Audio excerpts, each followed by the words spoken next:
ఇక liquor scam కేసులో సిట్లో దర్యాప్తు ముమ్మరంగా సాగుతోంది. 5.5 గంటలుగా ధనుంజయ రెడ్డిని విచారణ చేస్తున్నారు.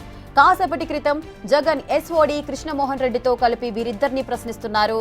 కింగ్ పిన్ ఎవరు, ఆ 3,300 కోట్లు ఎవరి అకౌంట్లోకి చేరాయనే విషయంపై విచారణ చేస్తున్నారు.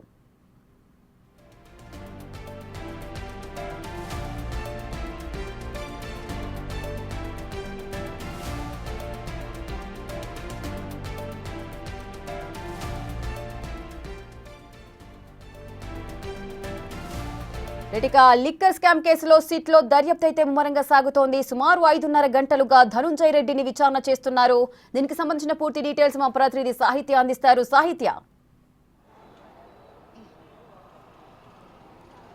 లిక్కర్ స్కామ్లో ఇప్పుడు A31 A32 32గా ఉన్న ఇద్దరు ధనుంజయ రెడ్డి ఇటు కృష్ణమోహన్ రెడ్డి ఇద్దరిని కూడా దాదాపుగా కూడా 6 గంటల పాటు నుంచి కూడా విచారిస్తున్న పరిస్థితి అయితే ఉంది. సిపి ఆఫీస్లో అయితే కనుక ఏదైతే సిట్ అధికారులందరూ కూడా వాళ్ళిద్దరిని విచారిస్తున్న పరిస్థితి కనపడతా ఉంది. అయితే ఇందులో కీలకమైన విషయాలు ఏవైతే ఉన్నాయి అంటే ఇటు ధనుంజయ రెడ్డి కూడా ఐఏఎస్గా పనిచేశారు. గతంలో కూడా జగన్మోహన్ రెడ్డికి అతి సన్నిహితంగా అయితే కనుక అక్కడ ఉన్నారు. కాబట్టి ఆయన అంటే దాదాపు 20 ఏళ్లుగా కూడా కృష్ణమోహన్ రెడ్డికి కూడా ఆ కుటుంబానికి ఎక్కువగా సన్నిహితంగా అది ఉంది. కాబట్టి ఖచ్చితంగా ఎలాంటి డీటెయిల్స్ అయితే కనుక ఆయనకు తెలిసి ఉంటాయన్న విధంగా అయితే కనుక అటు అధికారులు అన్ని కూడా విచారిస్తున్న పరిస్థితి అయితే కనపడుతూ ఉంది. అయితే దాదాపుగా 3,200 కోట్లకు పైగానే ఇందులో స్కామ్ జరిగింది. కాబట్టి దీనికి సంబంధించి కూడా ప్రతి ఒక్క డీటెయిల్ అంటే మనీ అంతటినీ కూడా నగదు మొత్తాన్ని కూడా ఎలా ట్రాన్స్ఫర్ చేసేవాళ్ళు, ఎక్కడి నుంచి తీసుకెళ్లే వాళ్ళు అనే విషయాలను అయితే కనుక పర్టికులర్గా అడుగుతున్న పరిస్థితి అయితే కనపడతా ఉంది. అయితే ఈ విచారణలో ఇద్దరిని కూడా సపరేట్గా అయితే కనుక అంటే ఇద్దరిని ఒకరి తర్వాత ఒకరిని అయితే విచారిస్తున్న పరిస్థితి కనబడతా ఉంది.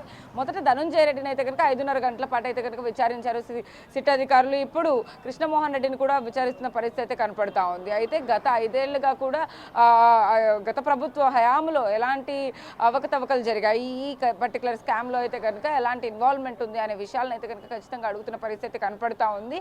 ఎందుకంటే కూడా ఈ డిస్టిలరీలకు సంబంధించి కూడా ఇటు మద్యం షాపులకు సంబంధించి కూడా అప్పుడు మాన్యువల్గానే ఖచ్చితంగా అమౌంట్ని కూడా ట్రాన్సాక్షన్స్ అన్నీ కూడా నడిపించే వాళ్ళు. అక్కడ 2 అకౌంట్లని ఎందుకు పెట్టవలసి వచ్చింది, అసలు 2 అకౌంట్ల నుంచి కూడా గవర్నమెంట్కి నగదు ఎలా పంపించేవాళ్ళు, ఆ నగదుని మొత్తం కూడా వీళ్ళు ఏ విధంగా వాడేవాళ్ళు, అక్కడ ఇండస్ట్రీస్ కోసం కానీ అంటే పర్టికులర్గా ఈ మనీ అంతటినీ కూడా వాళ్ళు ఏ విధంగా బయటకి తీసుకురావడం జరిగింది అనే విషయాలన్నింటినీ కూడా క్షుణ్ణంగా పరిశీలిస్తూ కూడా ఒక్కొక్క ఆధారాలని కూడా బయట పెడుతూ ఏదైతే వాళ్ళ దగ్గర ఉన్నాయో కొన్ని ఆధారాలను పెట్టుకుని వాళ్ళు చెప్తున్న సమాధానాన్ని అయితే కనుక రెండింటిని కంపేర్ చేస్తూ కూడా ఇటు సిట్ అధికారులు ఇటు ధనుంజయని కానీ ఇటు కృష్ణమోహన్ని కానీ ప్రశ్నిస్తున్న పరిస్థితి అయితే కనపడతా ఉంది. అయితే కృష్ణమోహన్ని పర్టికులర్గా ఈ కేసులో అయితే కనుక ఈ ట్రాన్సాక్షన్కి సంబంధించి కూడా అంటే A33గా ఎవరైతే అరెస్ట్ చేసి ఇప్పుడు రిమాండ్ కూడా 20వ తారీఖుకి పంపించిన పరిస్థితి అయితే ఉంది. ఈ ముగ్గురిని కూడా ఖచ్చితంగా సిట్ అధికారులు విచారించి వాళ్ళ దగ్గర ఉన్న ఆధారాల ప్రకారమే